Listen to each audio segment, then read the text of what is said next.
खाना खाने के बाद ताया अबू को लेकर निकला और उसके कमरे में पहुंच गया। ताया अबू, मुझे आपसे कुछ बात करनी है। ताया अबू ने कहा, क्या हुआ, कुछ खास है क्या? ताया अबू ने कहा और मैं उसके सामने बैठ गया। दरअसल ताया अबू, कुछ मैंने इतने वाक्य कहे थे कि अचानक रोशनी चली गई और अंधेरा फैल गया। अचानक इस अंधेरे में एक कोमल और नाजुक हाथ ने मेरे मुंह को छुआ। मैंने झट से उस हाथ को दोनों हाथों से पकड़ लिया। यह एक पतली, नाजुक कलाई थी, लेकिन मैं इसकी ताकत अपने चेहरे पर महसूस कर सकता था। मैंने अपनी पूरी ताकत लगाकर उसे हटाने की कोशिश की, लेकिन उसने अपना हाथ मेरे मुंह से नहीं हटाया। मुझे कुछ ही पलों में एहसास हुआ कि यह एक स्त्री का हाथ था। इस स्त्री के हाथ की एक अंगुली में एक अंगूठी भी थी। फिर मेरे कान में एक फुसफुसाहट उठी, बिल्कुल चुप रहो, सावधान रहो कि इसके बारे में एक शब्द भी न बोलो, इससे आपको काफ़ी नुकसान हो सकता है। आवाज़ इतनी साफ थी कि एक एक शब्द मेरे कानों में आ रहा था। मैं मुश्किल से उस हाथ को अपने मुंह से बना पाया। उसी क्षण प्रकाश आ गया और मेरी आंखें एक क्षण के लिए चकाचौंध हो गईं। मैंने अश्रुपूरित नेत्रों से इधर उधर देखा, पर ताया अबू के सिवा वहां कोई नहीं था। हालांकि हवा का एक झोंका मेरे पास से गुजरा। यह आवाज़ मेरे सुनने से पूरी तरह से महसूस हुई थी। यह वही आवाज़ थी जो मैंने कई बार सुनी थी और जिसने मुझे कई बार अलग अलग निर्देश दिए थे। मैं एक पल के लिए सन्न रह गया। ताया अबू बुदबुदाती आवाज़ में बोला, कमाल की बात है कि ये रोशनी जिंदगी की सजा बन गई है। देखें आगे क्या होता है। अभी तो ऐसा लगता है जैसे हमारी जिंदगी कुछ हाथों का खिलौना है। उसे अकेला छोड़ दो और मुझे बताओ कि तुम क्या कह रहे थे।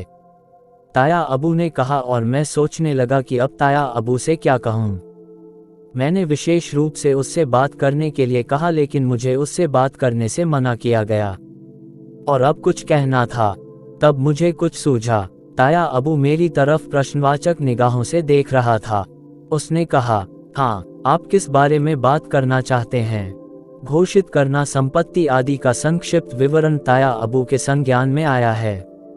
अगर सरफराज भाई वापस आते हैं तो इस पर आगे काम करें। मैंने उन्हें यह भी सुझाव दिया कि उनकी देखभाल के लिए हमारे पास एक छोटा स्टाफ होना चाहिए। बहुत महत्वपूर्ण, यह बात मेरे दिमाग में भी आई। ताया अबू ने कहा। मुझे थोड़ी राहत मिली कि ताया अबू ने मेरे परिवर्तन पर ध्यान नहीं दिया। कुछ पलों के बाद वह बोला, माशा अल्लाह, आपके पास बहुत कुछ है। इसकी देखभाल करने के लिए वास्तव में कुछ लोगों की आवश्यकता होगी। ताया अबू हमारे लिए एक कार्यालय भी बनाएगा। ताया अबू ने कहा, यह भी अनिवार्य है। मैं आपको बता दूं कि यह युग लैपटॉप का है। माशा अल्लाह, आप बड़े रुतबे वाले हैं और आपका प्लाजा इतना शानदार है कि आप अपने लिए एक हाई क्लास ऑफिस बना सकते हैं। ताया अबू काफ़ी देर तक इस विषय पर बात करता रहा। मैंने उन्हें संतुष्ट किया। पहले की किसी घटना से मेरा मन विचलित हो गया था। बहुत कुछ चल रहा था लेकिन चिंता की कोई बात नहीं थी। लेकिन अब हमारे अफेयर्स काफ़ी दिलचस्प होते जा रहे थे। हाँ, दानिया के मामले में दिल कुछ खराब जरूर था। मेरी छोटी सी मासूम बहन को ठेस न पहुँचे। अगर गुरनी ने इस दिशा में कदम उठाया तो स्थिति और खराब होगी। यह दुर्भाग्यपूर्ण था कि वह इस मामले में किसी और को शामिल नहीं कर सके। बहरहाल, मैं दूसरे दिन सुबह ही कैसर खां पहुंचा। अब तो आदत सी हो गई थी कि सुबह थोड़ी देर टहलने के बाद मैं उनके पास बैठकर चाय पीता था।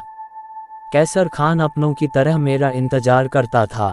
मैं उसके पास बैठ गया और बोला, कैसर खान, मैं फिर से एक समस्या का सामना करना पड़ा है। मेरी बहन दनिया को यहाँ आतंकित किया जा रहा है। उसे बुखार भी हो गया है। अब बताओ क्या करना है। कैसर खां के चेहरे पर चिंता के चिन्ह दिखाई दे रहे थे। कुछ देर चुप रहने के बाद उसने कहा, अल्लाह रहम फरमाए साहब, मैं मुर्शिद के हुक्म से पढ़ता रहता हूँ। पिछली बार जब मैं मुर्शिद से मिला था, मैंने मुर्शिद से आपका जिक्र किया था। मुर्शिद ने कहा कि ईश्वर ने चाहा तो तुम लोगों का कोई नुकसान नहीं होगा। अब एक काम करो, मैं पानी पर सूरह जिन पढ़कर तुम्हें पिलाऊंगा। आप इसका आधा पानी दानिया बेटी को दें और ऐसा रोजाना करें।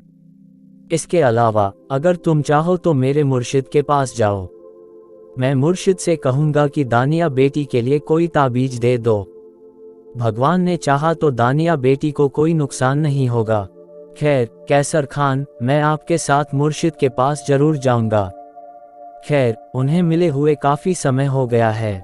कैसर खान ने मुझे पड़ा हुआ पानी दिया और मैंने वह पानी दानिया को दिया। दानिया की हालत वैसे भी काफ़ी बेहतर दिख रही थी, लेकिन मेरा दिल जाम से बना था।